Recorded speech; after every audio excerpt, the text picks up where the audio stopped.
Avanzamos por nuestra serie expositiva de las epístolas del apóstol Juan. Tenemos un lema en esta serie que es Jesucristo, la vida, la luz y la verdad. Estamos en nuestro sermón número 20 y el título de esta enseñanza hoy es Lo que somos. Vamos a estar estudiando en esta ocasión Primera de Juan, capítulo 3, versículo 1. Dice el texto: Mirad cuán amor nos ha dado el Padre para que seamos llamados hijos de Dios. Por eso el mundo no nos conoce, porque no le conoció a Él.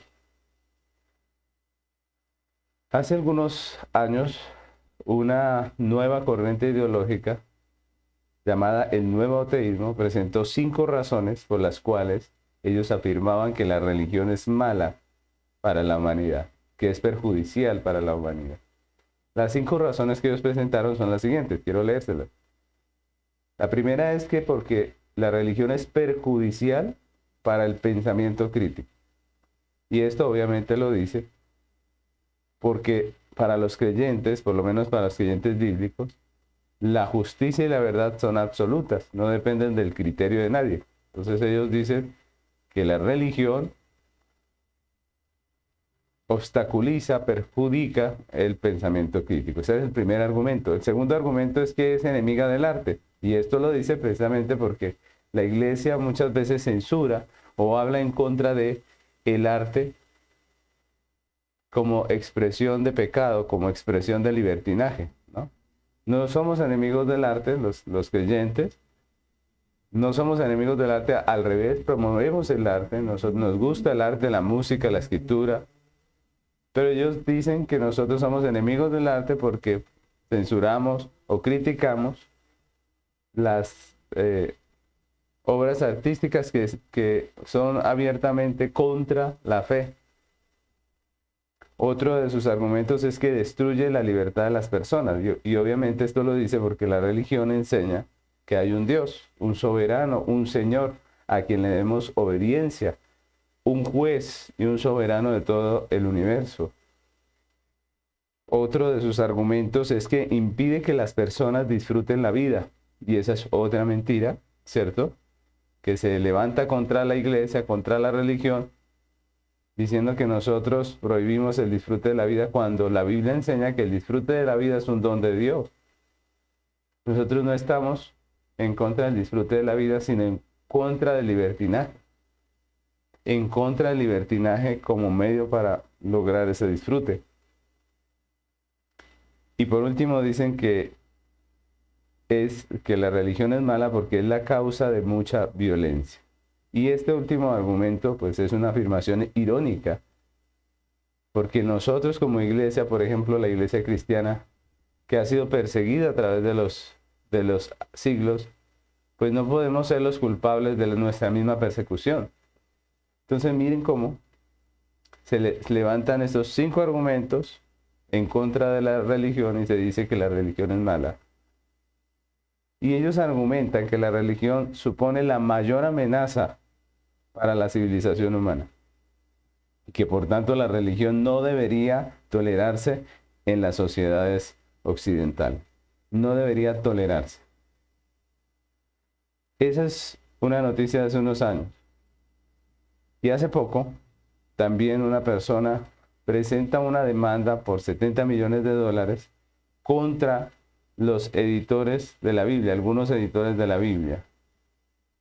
Una demanda porque, según ellos, al imprimir las Biblias, los editores ser instrumentos de multiplicación de la Biblia, pues ellos vienen a ser agentes homofóbicos, dicen ellos, ¿cierto? Es decir, que como la Biblia está en contra, o las Biblias que ellos imprimen, dicen claramente, como dice el texto, que esto es pecado, pues que entonces ellos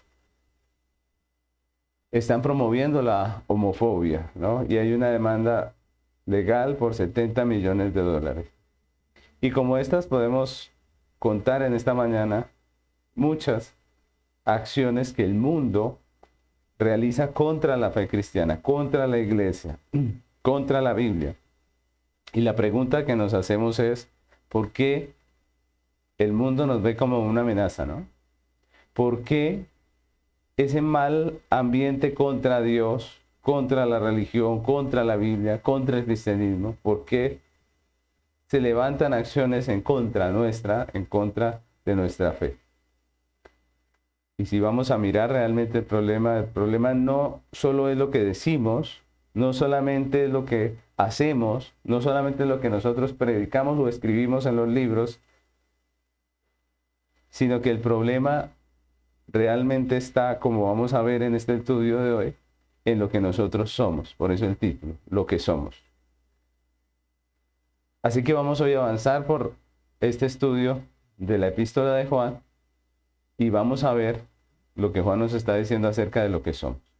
Estamos estudiando esta primera epístola de Juan, en la que el apóstol escribe a una iglesia que ha sido infiltrada por falsos maestros. ¿Cierto? Ese es el contexto de nuestra carta y por eso siempre lo nombramos, lo decimos, porque es el contexto en el que se están desenvolviendo los hechos que Juan va a juzgar o va a escribir, de los que va a escribir, ¿cierto? Y porque ese es el ambiente que se vive dentro de la iglesia a la que él está escribiendo, ¿no? Entonces, por eso siempre hacemos mención de esa realidad. Una iglesia que ha sido infiltrada por la falsa doctrina, por falsos maestros que han apartado a algunos de la enseñanza apostólica y los han llevado a una falsa doctrina que hemos identificado como el gnosticismo, ¿cierto? Vimos que estas enseñanzas que se daban dentro de la iglesia, los postulados de estas doctrinas, son los mismos de lo que más adelante es conocido como el gnosticismo. Entonces, en el primer capítulo, Juan nos empezó recordándonos la autoridad apostólica, ¿no? La autoridad apostólica. Esa autoridad de los apóstoles como testigos de Cristo. Empezó recordándonos del testimonio del Evangelio del Señor Jesucristo, autorizado, ese testimonio que ellos estaban dando. Recuerdan que Juan empezó diciendo que es el testimonio que ellos vieron, que palparon con sus manos, que vieron con sus ojos, ¿cierto? Y empezó Juan a hacer la diferencia entre lo que es verdad y lo que es mentira. Empezó Juan a mostrarle a la iglesia, a darle discernimiento a través de la explicación de lo que es verdadero evangelio y lo que es el falso, de lo que es un verdadero maestro y de lo que es un falso maestro. Y en el capítulo 2 nos dio 9 pruebas a través de las cuales se puede determinar la realidad de la fe de una persona que profesa ser cristiana. ¿Recuerdan? Hace 8 días acabamos la última de esas pruebas. Y hoy comenzamos el capítulo 3 y en el apóstol continúa proveyendo de discernimiento a la iglesia a través de la sana doctrina, pero esta vez va a mostrarnos 10 realidades de la verdadera iglesia. 10 realidades de la verdadera iglesia. Y esas 10 realidades las diferencian de los falsos creyentes del mundo, del sistema del mundo, como él está diciendo, ¿cierto? Realidades que estaremos estudiando, si Dios nos lo permite, a partir de hoy y por los próximos domingos. Y en el día de hoy comenzaremos con el versículo 1 de este capítulo 3. Este primer versículo, Juan lo usa para empezar a hablarnos de esas 10 realidades. Y específicamente lo que nos habla aquí en este primer versículo es de qué es lo que somos nosotros como iglesia. Lo que nosotros somos como iglesia. Esto obviamente nos lo va a enseñar dentro del contexto que viene hablando. Recordemos que la Biblia está dividida en capítulos, pero esa división en capítulos pues es humana realmente, ¿no? Porque la realidad es que la Biblia viene de continuo, la carta viene de continuo. Y en el capítulo 3, cuando empieza allí a hablar el apóstol Juan, pues realmente él está dentro del contexto del capítulo 2, ¿no? Así que Juan viene hablándonos de el mundo como un sistema de maldad, de los anticristos como representantes de ese sistema de maldad y de la gente que va detrás de estos anticristos, detrás de la corriente de este mundo, como los impíos, como los que hacen parte de este mundo. Y en el texto que vamos a estudiar hoy, Juan nos recuerda lo que la Biblia enseña acerca de quiénes somos nosotros como iglesia, en medio obviamente de este mundo de maldad que Él nos está presentando, y lo hace a través de 3 características del verdadero creyente que vamos a estar estudiando hoy. 3 características del verdadero creyente que vamos a estar estudiando hoy acerca de qué es lo que somos nosotros como iglesia. Entonces, eso es muy importante porque nos va a ubicar dentro de lo que nosotros como iglesia somos, ¿no? Entonces vamos a ver esas 3 características que nos presenta el apóstol Juan hoy acerca de lo que nosotros somos. La primera de ellas es que la iglesia, los verdaderos creyentes somos amados, ¿no? Ese es el primer punto, amados. Juan comienza ese texto diciendo, mirad cuán amor nos ha dado el Padre. Mirad cuán amor nos ha dado el Padre. Juan dice claramente que los verdaderos creyentes han sido amados por el Padre. Por eso en muchas de sus intervenciones Juan nos llama así precisamente, amados. Nosotros somos amados primeramente por Dios el Padre, y es lo que Juan está afirmando aquí en este texto. Y estas palabras son muy interesantes porque si, como hemos visto anteriormente, la Biblia enseña que el hombre es pecador, ¿cierto?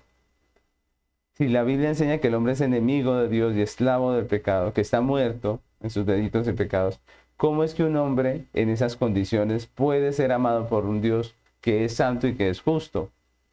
¿Cómo es que Dios puede amar a un hombre que es pecador, ¿cierto? Un hombre que está vendido al pecado. ¿Cómo puede ser eso? Bueno, lo primero que debemos mirar es que aquí en este texto Juan no está hablando de todos los hombres, ¿cierto? ¿De quién está hablando Juan aquí? De la iglesia, ¿cierto? Pero como nosotros hemos visto y como hemos estudiado, la iglesia ha sido amada por Dios, el Padre, no por alguna cosa que ellos hubiesen hecho o que nosotros hubiésemos hecho como iglesia, no por alguna cualidad que nosotros hayamos tenido como personas, sino por su soberana voluntad, ¿no? Por lo que Él quiso. Y aquí es donde Juan nos habla del amor de Dios, y yo quisiera recordar algunas características de ese amor de Dios, porque a veces nosotros tenemos un pensamiento distorsionado en lo que es el amor, ¿no? Hoy en día, cuando hablamos de amor, pues las personas imaginan algo que es totalmente diferente a lo que la Biblia enseña. Entonces vamos a aclarar un poco lo que es el amor de Dios, ¿no? El amor de Dios tiene 5 características que están por toda la Escritura, ese es a ese amor que Juan se está refiriendo, es al amor de Dios con esas 5 características. Y yo quisiera que las recordásemos para que entendamos lo que está diciendo el apóstol. ¿Cuáles son esas 5 características? Primeramente podemos decir que el amor de Dios es soberano, ¿no? Es decir, Dios ama porque así lo decidió. Miren que no había una razón, sino que Él ama porque así lo decidió. Y es más, Pablo dice que nos amó antes de fundar el mundo, ¿no? Recordemos Efesios capítulo 1, versículo 3 al 5. Dice la palabra, bendito sea el Dios y Padre de nuestro Señor Jesucristo, que nos bendijo con toda bendición espiritual en los lugares celestiales en Cristo, según nos escogió en Él, antes de la fundación del mundo, para que fuésemos santos y sin mancha delante de Él, en amor, habiéndonos predestinado para ser adoptados hijos suyos, por medio de Jesucristo, según el puro afecto de su voluntad. Dios determinó amar a su iglesia y la única razón para ese amor es el puro afecto de su voluntad, es su soberanía. Él lo decidió así. Entonces, lo primero que podemos decir del amor de Dios es que es soberano, ¿cierto? Lo segundo que podríamos hablar del amor de Dios es que es un amor inmerecido. Y esto ya es en relación a nosotros, ¿cierto? En relación a Él decimos que es soberano porque Él lo determinó y punto. Pero en relación a nosotros podemos decir que el amor de Dios es inmerecido. ¿En qué sentido? En que el amor de Dios es pura gracia. No hicimos absolutamente nada para merecerlo. Deuteronomio capítulo 7, versículos 7 y 8 dice, no por ser vosotros más que todos los pueblos os ha querido Jehová y os ha escogido, pues vosotros erais el más insignificante de todos los pueblos, sino por cuanto Jehová os amó y quiso guardar el juramento que juró a vuestros padres, os ha sacado Jehová con mano poderosa y os ha rescatado de servidumbre de la mano de Faraón, rey de Egipto. Miren cómo este texto es tan fuerte realmente. Él dice que no por nosotros ser un excelente pueblo, Dios nos amó o nos quiso, ¿cierto? Dice ahí, sino por su sola voluntad, su sola y soberana voluntad. Entonces miren que aquí vemos y Dios enfatiza que no hay nada de mérito en nosotros. Es más, Dios dice que somos uno de los pueblos más insignificantes de la tierra, que somos el pueblo más insignificante de la tierra. Imagínense ustedes, qué palabras tan hermosas. Pero lo que está diciendo es que no había ningún mérito en nosotros para ser escogidos y amados por Dios. Sin embargo, Dios nos amó. Entonces miren cómo estamos viendo que Juan nos dice que hemos sido amados por Dios, pero ese no es el amor que escuchamos por ahí, sino que es el amor de Dios, el que la Biblia nos enseña, que primeramente es soberano, segundo decimos que es inmerecido, tercero podemos decir que el amor de Dios es en Cristo. Y la Biblia nos enseña que realmente Dios ama a Cristo y nos ama a nosotros que estamos en Cristo. Esa es la realidad. Primera a Timoteo capítulo 1, versículo 13 y 14 dice, habiendo yo sido antes blasfemo, perseguidor e injuriador, mas fui recibido en misericordia porque lo hice por ignorancia e incredulidad. Pero la gracia de nuestro Señor fue más abundante con la fe y el amor que es en Cristo. Y eso es muy maravilloso en lo que dice el apóstol, ¿no? Porque él dice que él siendo un pecador, él siendo lo peor, pues prácticamente, ¿cierto? El blasfemo, perseguidor, injuriador, recordemos que él persiguió la iglesia de Cristo. Dice que él fue recibido a misericordia y luego dice, pero la gracia de nuestro Señor Jesús fue más abundante con la fe y el amor que es en Cristo. Dios nos amó en Cristo y por eso nos ama. ¿Sí? Decimos cómo Dios puede amar a un pecador porque nos ama en Cristo. Cristo pagó, Cristo nos redimió y por eso Dios puede amar a un pecador como nosotros. No somos solamente pecadores, somos pecadores redimidos por la gracia de Dios y por eso Él nos puede amar en Cristo. También decimos como cuarto punto que el amor de Dios es un amor eterno, ¿no? Estamos viendo cómo es el amor de Dios. Cuando estamos en el primer punto de nuestra enseñanza y vemos que el amor de Dios tiene 5 características. La cuarta es que el amor de Dios es eterno, es decir, no tiene fin, no tiene fin. Y Jeremías 31:3 dice, Jehová se manifestó a mí hace ya mucho tiempo diciendo, con amor eterno te he amado, por tanto te prolongué mi misericordia. Con amor eterno te he amado, por tanto te prolongué mi misericordia. Y eso es maravilloso. El amor de Dios es eterno. Eso es consolador para nosotros, los creyentes. Que en medio de nuestras dificultades, en medio de nuestros pecados, pues podemos saber y tener la certeza de que Dios nos ama, de que Él está allí, de que Él continúa con nosotros, que nos perdona, nos sostiene, nos afirma y está con nosotros. También decimos, como último punto, que el amor de Dios es práctico. Es práctico. Dice Juan 3:16 dice, porque de tal manera amó Dios al mundo, que ha dado a su Hijo unigénito, para que todo aquel que en él cree no se pierda, mas tenga vida eterna. Miren que ese texto nos muestra que Dios nos amó tanto que Dios nos amó de tal manera, ¿cierto? En Cristo, ¿sí?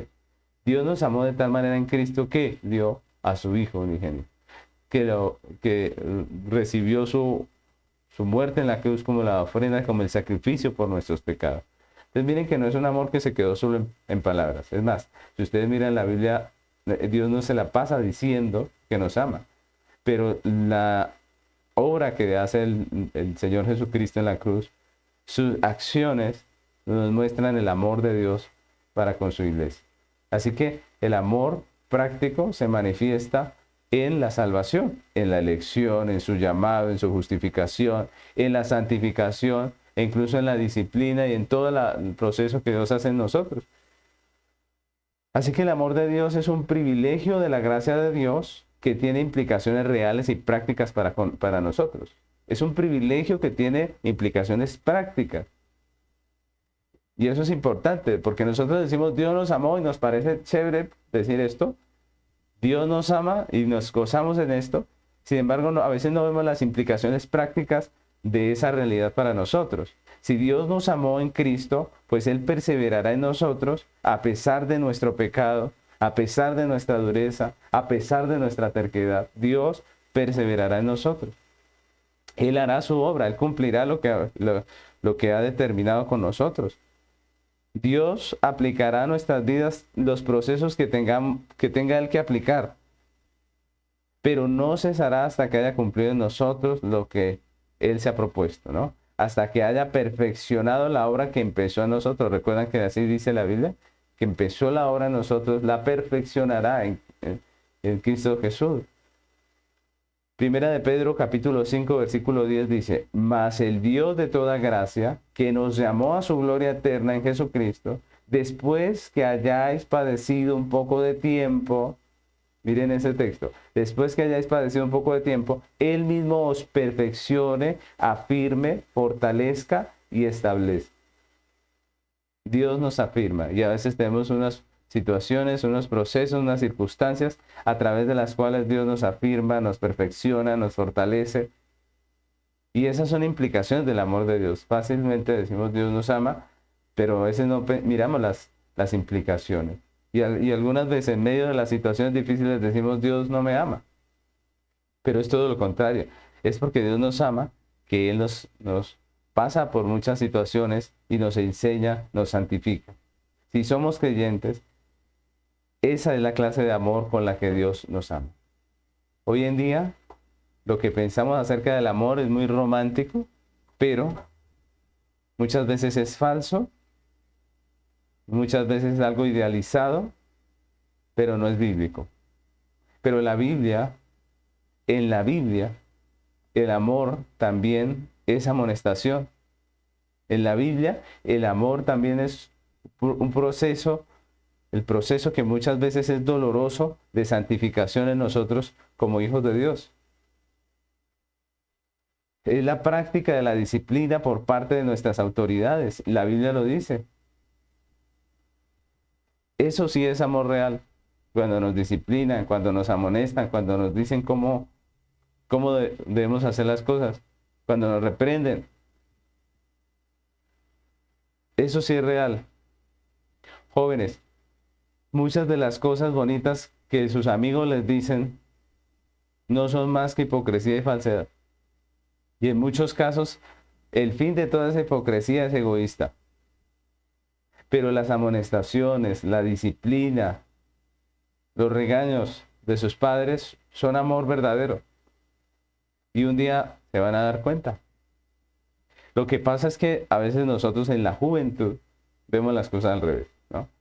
Vemos que el que nos ama es el amigo que nos lisonjea y pensamos que el que nos tiene entre ojos es el papá que nos disciplina, pero la realidad es al revés.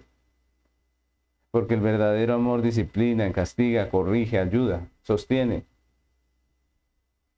Así que la primera característica de el verdadero creyente que Juan nos muestra aquí es que el verdadero creyente es amado por Dios, ¿no?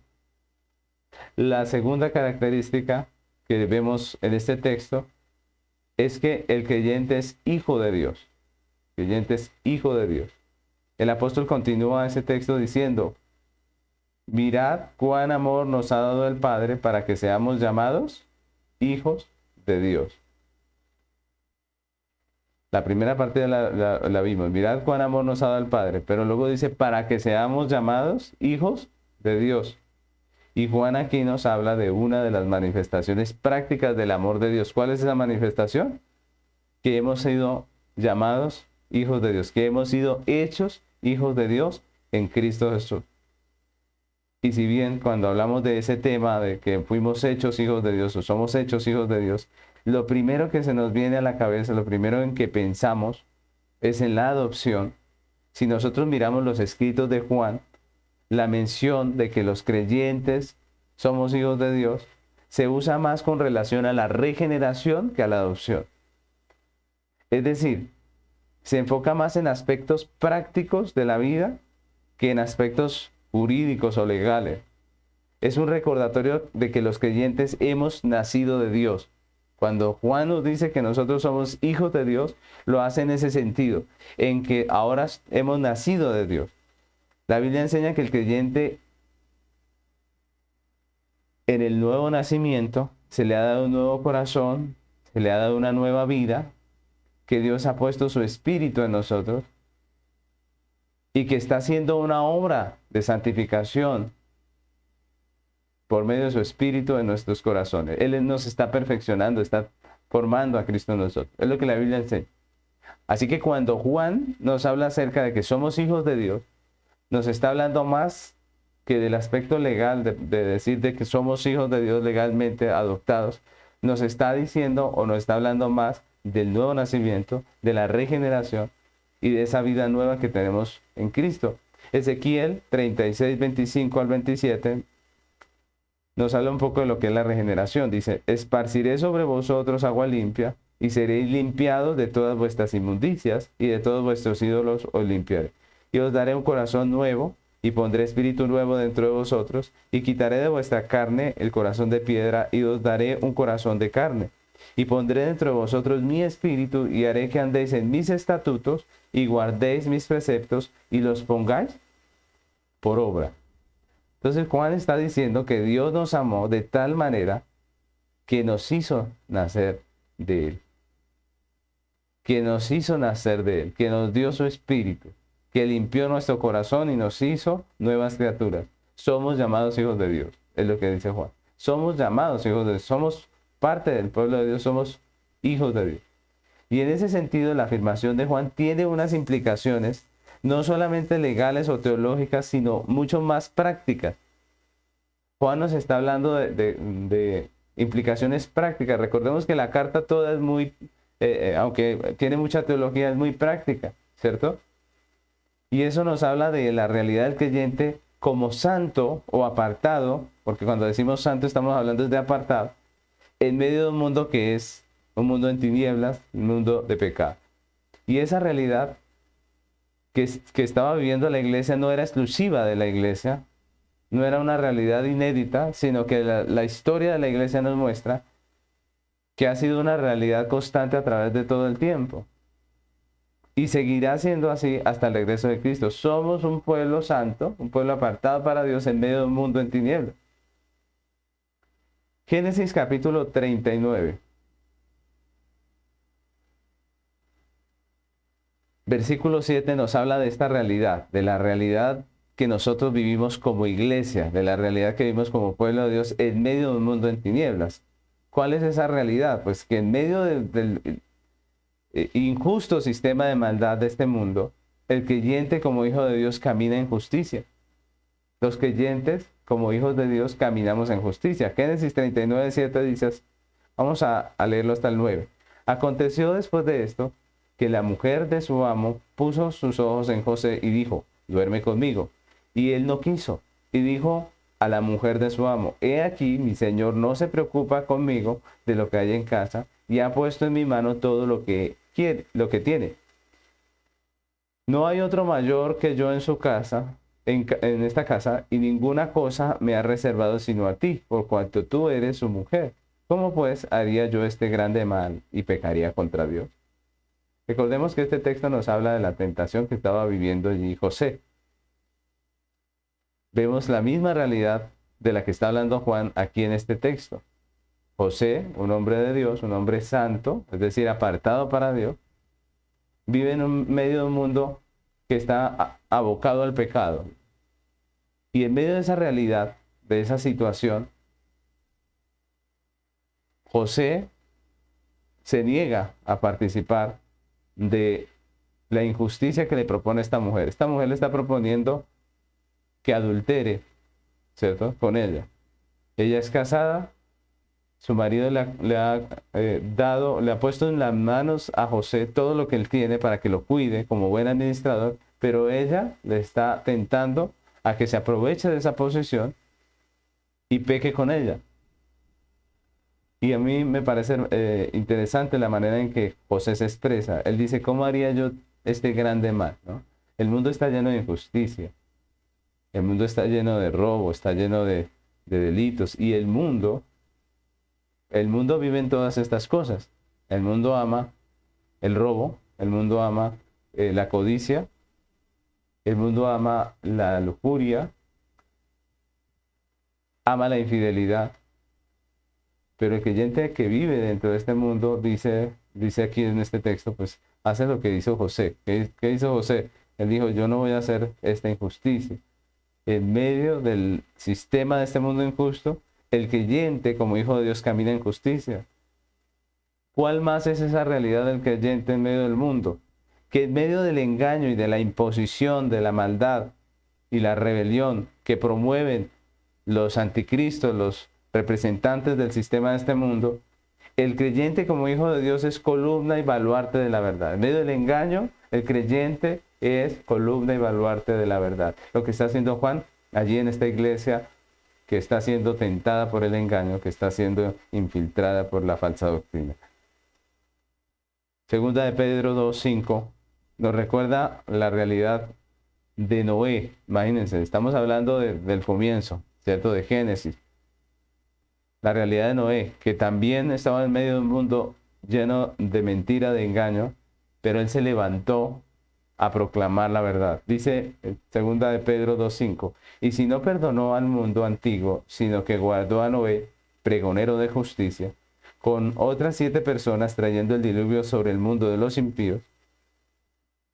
Y aquí vemos que Dios menciona o habla de Noé de una manera particular. ¿Cómo le llama Dios a Noé en este pasaje? Le dice pregonero de justicia. Todo el tiempo de la construcción del arca, Noé pregonó la verdad de Dios a un mundo impío que no quiso escuchar. Todo ese tiempo fueron años de construcción. Y durante todo ese tiempo Noé fue pregonero de justicia. Les dijo cómo Dios iba a traer un juicio. Les llamó al arrepentimiento, pero mire, finalmente nadie lo quiso escuchar. Así que el creyente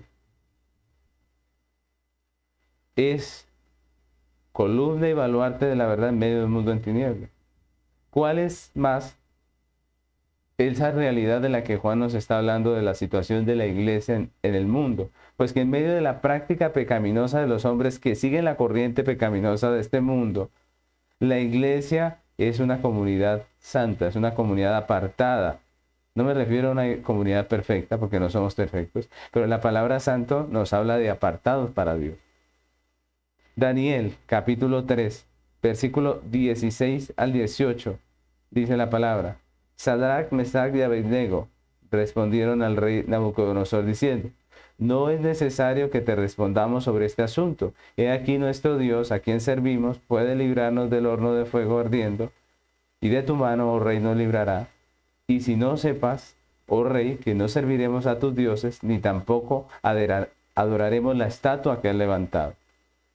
Otro pasaje que nos recuerda un momento de la historia en que la iglesia, en medio de un mundo pagano que le incita a la idolatría, se levanta y dice: yo no soy parte de ese mundo.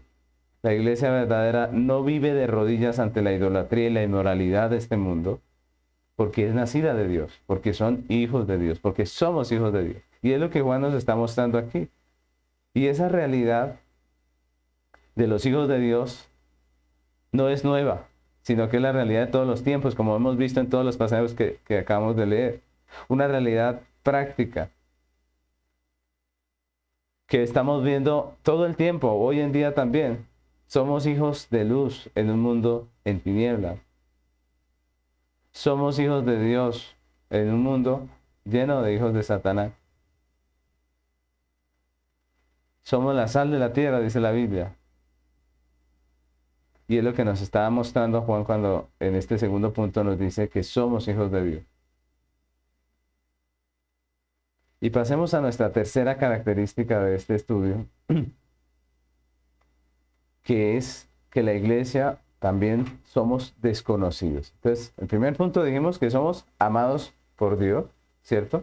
Segundo punto decimos que somos hijos de Dios. Dios nos ha dado salvación, nos ha dado vida y somos nuevas criaturas. Pero en este tercer punto, Juan dice que somos desconocidos.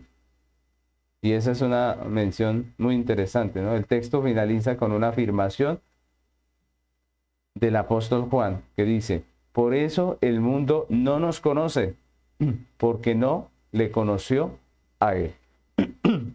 Por eso el mundo no nos conoce, ¿por qué? Porque no le conoció a él.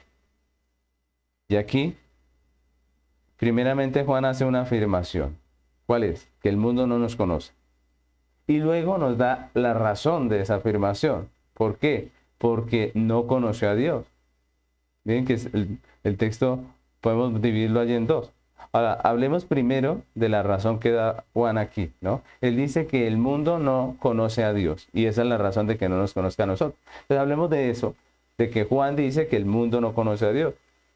Esto es importante porque recordemos que Juan, cuando habla del mundo como sistema de maldad, está incluyendo a los maestros falsos del gnosticismo que estaban infiltrando la iglesia a la que él escribe, ¿cierto? Y es interesante porque cuando él dice o afirma que ellos no conocen a Dios, está totalmente en contra de lo que ellos proclaman. Recordemos que los gnósticos decían tener un conocimiento trascendental de Dios. Recordemos que la palabra gnóstico está enfocada en el conocimiento. Ellos decían conocer, decían tener un conocimiento trascendental de Dios. Pero Juan aquí enfáticamente dice, ¿ellos qué? Ellos no conocen a Dios. Y aquí lo interesante es la palabra conocer, que está usando el apóstol Juan. Porque esa palabra no se refiere solamente a un conocimiento intelectual, ¿no? No se refiere solamente a tener un conocimiento en la mente. Ese verbo nos habla del conocimiento más profundo y se usa para expresar el pensamiento de relación y unión con la persona, de una relación y de una unión con la persona. Incluso se usa en el contexto del matrimonio para hablar de la unión entre un hombre y una mujer. Entonces miren, porque conocer a Dios, según lo que nos está mostrando allí o nos está hablando Juan, es estar unidos a Él, es estar unidos a Él. Es tener una relación real con Él, una relación vívida, como la que nos acaba de mostrar de que somos hijos de Dios, ¿no? Y ese conocimiento de Dios del que nos está hablando Juan, se obtiene únicamente por la obra del Espíritu Santo en la salvación. Prácticamente Juan nos está mostrando que ellos no han sido salvados y no conocen a Dios, ¿cierto? Juan está diciendo que el mundo está en tinieblas y no ha conocido a Dios realmente. No está unido a Él y no tiene comunión con Él. Y eso es el argumento que está usando Juan aquí. Ellos no conocen a Dios, no tienen comunión con Él, no han sido unidos a Él. Todo lo contrario. ¿Cómo es una persona que no tiene a Cristo, que no está unida a Él? La Biblia nos muestra que es, como hemos dicho, es esclavo, es enemigo de Dios y es hijo de ira. Si esa es la realidad del mundo en relación a Dios, ¿cierto? Pues obviamente la relación del mundo con los hijos de Dios es igual y es lo que Juan nos está diciendo. Por eso Juan dice, y el mundo no nos conoce porque no le conoció a Él, ¿cierto? Es lógico. Si esa es la relación del mundo con Dios, si le aborrece, si es enemigo de Él, si no estima su justicia, si no estima su ley, si aborrece sus mandatos, si aborrece lo que Él dice en su palabra, pues ¿cómo será la relación del mundo con nosotros que somos hijos de Dios? Que como ya Juan nos dijo, hemos nacido de nuevo, tenemos el Espíritu Santo, hemos sido limpiados de nuestros pecados y estamos en un proceso de santificación. Pues es obvio, ¿cierto? Si el mundo aborrece a Dios, pues obviamente que también nos va a aborrecer a nosotros. Si el mundo no estima a Dios, pues no nos va a estimar a nosotros.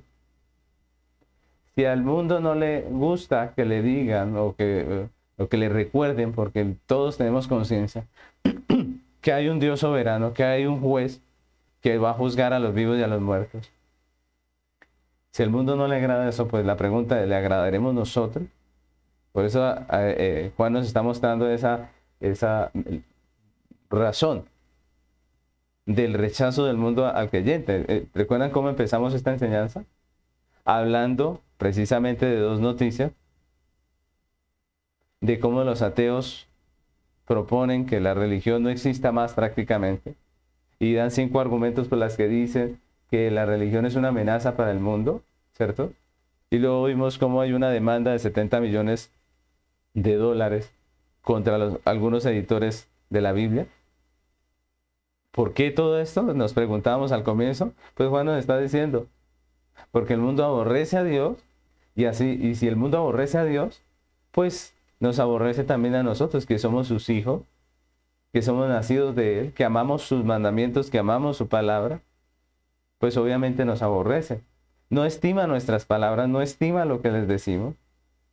Y muchas veces, como decíamos hace un rato a la juventud, pues la única estima que tiene hacia nosotros o muestra hacia nosotros el mundo es por conveniencia.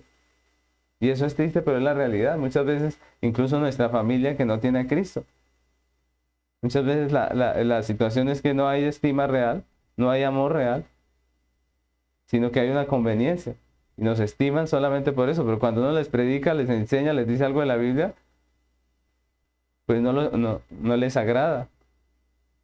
Y uno se pregunta ¿por qué? Pues Juan nos está diciendo, porque si no aman a Dios, si no respetan su ley, si no siguen su camino, mucho menos nos van a amar a nosotros, que somos sus hijos, su pueblo, que somos los que proclamamos su verdad. Para el mundo los creyentes somos extraños. Por eso el título de este tercer punto, somos desconocidos, dice Juan, ¿cierto? El mundo no nos conoce. Para el mundo nosotros los creyentes somos extraños. ¿Por qué? No amamos lo que ellos aman, ¿cierto? No amamos lo que ellos aman. No seguimos lo que ellos siguen. No tenemos las mismas prioridades que ellos tienen. Para ellos son importantes cosas que para nosotros no lo son. Y para nosotros hay cosas importantes que para ellos no son importantes. No tenemos los mismos objetivos. No nos emociona lo que a ellos les emociona. Y a ellos no les emociona muchas de las cosas que a nosotros sí nos emocionan. Realmente somos totalmente extraños, diferentes. No nos identificamos con lo que ellos se identifican. Somos muy diferentes. Somos como ellos dirían, pues somos un bicho raro para ellos, ¿cierto? Primera de Pedro 4:3 nos recuerda esa realidad. Dice el apóstol Pedro, baste ya el tiempo pasado para haber hecho lo que agrada a los gentiles. Cuando habla de los gentiles están hablando de la gente sin Cristo. Andando en lascivias, concupiscencias, embriaguez, orgía, disipación y abominables idolatrías. A esto les parece cosa extraña que vosotros no corráis con ellos en el mismo desenfreno de disolución y os ultrajan, pero ellos darán cuenta al que está preparado para juzgar a los vivos y a los muertos. Y miren ese texto que es interesante, ¿no? Porque nos dice que la realidad es que el mundo va detrás de todo este pecado, pero nosotros ya no. Y dice, a ellos les parece cosa extraña que nosotros no corramos tras eso. Y ellos dicen, pero ¿cómo es que no quiere vivir en el pecado? ¿Cierto? ¿Cómo es que no? Y por eso leíamos al principio esos argumentos del nuevo ateísmo que para nosotros son ridículos, ¿cierto? ¿Y qué dice el texto? Dice, pero ellos darán cuenta al que está preparado para juzgar a los vivos y a los muertos. Dice que nos ultrajan porque nosotros no seguimos su corriente, porque nosotros no hacemos lo que ellos hacen. Y esto es una realidad. Por ejemplo, la realidad que viven los jóvenes cristianos, los de verdad, los bíblicos, en los colegios y en las universidades. Los que realmente profesan la fe cristiana son perseguidos por su fe. Ahora, si ustedes se dan cuenta, en las noticias aparecen todo matoneo, todo bullying contra un homosexual, ¿cierto? Contra el que ama el libertinaje. Pero ¿cuándo ustedes han visto en las noticias que salga en un noticiero que un joven cristiano le hicieron bullying? Nunca. ¿Por qué? Porque eso no les interesa. Pero ¿cuántas veces la juventud vive esa presión de sus amigos por causa de sus creencias, esa persecución ideológica, esa persecución moral en sus universidades, en sus colegios, pero eso nadie hace caso. Pedro nos dice, ellos viven en su pecado y les parece extraño que ustedes no caminen con ellos y los ultrajan, dice, pero ellos tendrán que dar cuenta. ¿A quién? Ante el Dios, ante el juez, ante el que juzga a los vivos y a los muertos. Entonces, hace un rato preguntábamos al comienzo de esta enseñanza, ¿cuál es la razón de la hostilidad del mundo contra el cristianismo, contra la Biblia, contra la religión? La razón no es simplemente lo que hacemos, no es simplemente lo que decimos o enseñamos, la razón es lo que nosotros somos. La razón es que nosotros somos luz en medio de un mundo en tinieblas. La razón es que nosotros somos la sal de la tierra que preserva. Y esto causa rechazo. Somos hijos de Dios, se nos ha dado un nuevo corazón, la simiente de Dios está en nosotros, vivimos para Dios y no podemos vivir de otra forma. Y eso al mundo le causa molestia, le fastidia, lo rechaza. Quisiera acabarlo. Ya hay unos intentos en las Naciones Unidas, unos intentos de prohibirnos a nosotros, los pastores, las iglesias, hablar en contra de lo que la Biblia llama pecado. Ya hay unos avances en ese tema, si se pueden llamar avances, y esperemos que más adelante no nos toque como en los tiempos en que la iglesia predicaba escondida. Entonces la Biblia expresa esa realidad, expresa la realidad de nosotros, los cristianos, dentro de este mundo, llamándonos extranjeros. La Biblia nos llama extranjeros. Sí, esa es la realidad y por eso la Biblia nos llama extranjeros. Porque nosotros no somos de este mundo. El mundo vive en tinieblas, el mundo vive para esta tierra. El mundo no gusta de la ley de Dios, aborrece al Creador, pero nosotros en este mundo amamos a Dios, servimos a Dios. ¿Y qué somos en relación a esa realidad del mundo? Pues somos extranjeros. ¿Cómo nos ve el mundo? Como extranjeros. Y es lo que la Biblia nos dice. Hebreos capítulo 11, versículo 13 dice así. Vamos a leer hasta el 16. Hebreos 11, 13 al 16. Conforme a la fe, murieron todos estos sin haber recibido lo prometido, sino mirándolo de lejos y creyéndolo y saludándolo y confesando que eran extranjeros y peregrinos sobre la tierra. Porque los que esto dicen claramente dan a entender que buscan una patria. Pues si hubiesen estado pensando en aquella de donde salieron, ciertamente tenían tiempo de volver, pero anhelaban una mejor, esto es, celestial. Por lo cual Dios no se avergüenza de llamarse Dios de ellos, porque les ha preparado una ciudad. Y este texto es muy bonito porque nos recuerda que nosotros en este mundo somos extranjeros realmente. El mundo no tiene comunión con nosotros porque no tiene comunión con Dios. El mundo se levanta contra la iglesia porque se ha levantado contra Dios desde el principio, desde la caída. De la misma manera, nosotros, como creyentes, estamos llamados a vivir como lo que somos. ¿Qué somos nosotros? Hijos de Dios. Estamos llamados a vivir como extranjeros en medio de este mundo, como ciudadanos del reino de los cielos. Por más presión que ejerza el mundo, por más ataques que la iglesia reciba, estamos llamados a permanecer dando fe de lo que Dios ha hecho en nosotros, manifestando lo que Dios nos ha hecho, de lo que nosotros realmente somos. Somos hijos de Dios.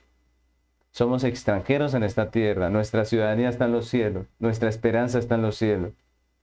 Primera de Pedro, capítulo 2, versículo 11 y 12. Miren lo que dice este texto. Dice, amados, yo os ruego como a extranjeros y peregrinos que os abstengáis de los deseos carnales que batallan contra el alma, manteniendo buena vuestra manera de vivir entre los gentiles, para que en lo que murmuran de vosotros como de malhechores, glorifiquen a Dios en el día de la visitación al considerar vuestras buenas obras. Yo les ruego, dice el apóstol Pedro, como extranjeros y peregrinos, que os abstengáis de los deseos. Yo les ruego, como extranjeros y peregrinos, que se abstengan de lo que este mundo les ofrece, lo que está diciendo. Manteniendo buena la manera de vivir aquí en esta tierra. Es un llamado para la iglesia. Somos de Dios, vivamos para Dios. Abstengámonos de todo lo que el mundo ama y codicia. Y vivamos como creyentes, como hijos de Dios para la gloria de Dios. Un llamado a la iglesia que ha sido amada por Dios, que es hija, que somos hijos de Dios, y que, como dice la Biblia, el mundo nos desconoce, el mundo nos juzga, nos rechaza, porque no conoce a Dios. Así que la pregunta es, ¿estamos viviendo de esa manera? ¿Estamos glorificando a Dios con nuestra vida? ¿Estamos manifestando con lo que hacemos, con lo que decimos, con todo nuestro ser, que somos hijos de Dios? Estamos, como dice el apóstol Pedro en este pasaje, absteniéndonos de los deseos carnales que batallan contra el alma. Estamos haciendo que el mundo vea a Dios en nosotros, porque dice allí, manteniendo vuestra manera de vivir entre los gentiles, para que en lo que murmuran de vosotros, como de malhechores, glorifiquen a Dios en el día de la visitación, al considerar vuestras buenas obras. Estamos manifestando con nuestras obras la obra que Dios ha hecho en nosotros. Así que la conclusión de este mensaje, de esta enseñanza el día de hoy, es que en este texto Juan nos recuerda lo que la Biblia enseña acerca de quiénes somos nosotros como iglesia de Jesucristo. En medio de un mundo que obviamente, como Juan nos ha estado enseñando, está en tinieblas. ¿Cuál es esa realidad? Primero, que somos amados de Dios. Y esto, aparte de ser un privilegio de la gracia de Dios, pues también tiene implicaciones reales y prácticas para nosotros.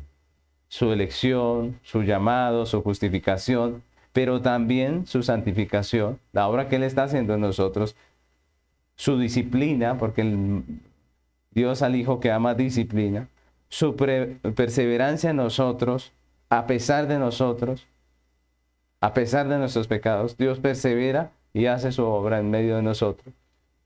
Todo ese proceso de santificación hace parte de ese privilegio de ser nosotros llamados hijos de Dios, de ser nosotros amados de Dios. Entonces lo primero es eso, somos amados por Dios y tiene implicaciones prácticas. Lo segundo que nos enseñó Juan es que somos hechos hijos de Dios, hemos nacido de nuevo, somos nuevas criaturas, y esto nos habla de la realidad del creyente, que es santo y justo, columna y baluarte de la verdad, en medio de un mundo que está lleno de pecado, de injusticia, de engaño, en medio de toda esta sociedad vendida al pecado.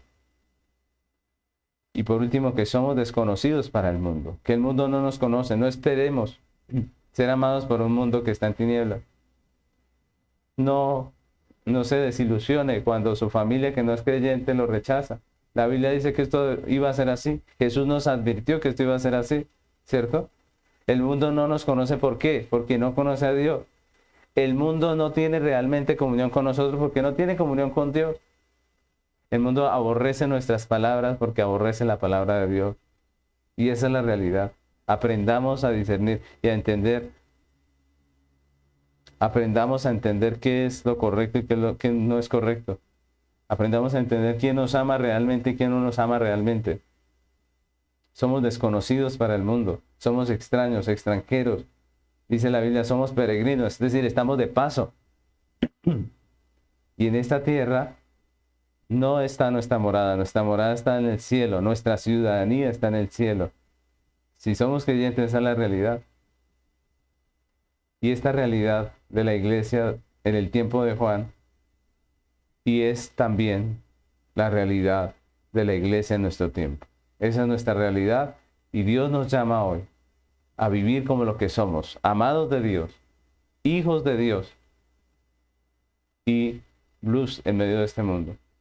Así que terminemos este tiempo pidiendo al Señor que nos ayude a vivir en este mundo como es digno de ese llamado que nos ha hecho a ser sus hijos, de ese amor que nos ha dado en Cristo Jesús y que nos permita vivir aquí en esta tierra como lo que somos, como verdaderos hijos de Dios. Les invito a que oremos hoy al Señor.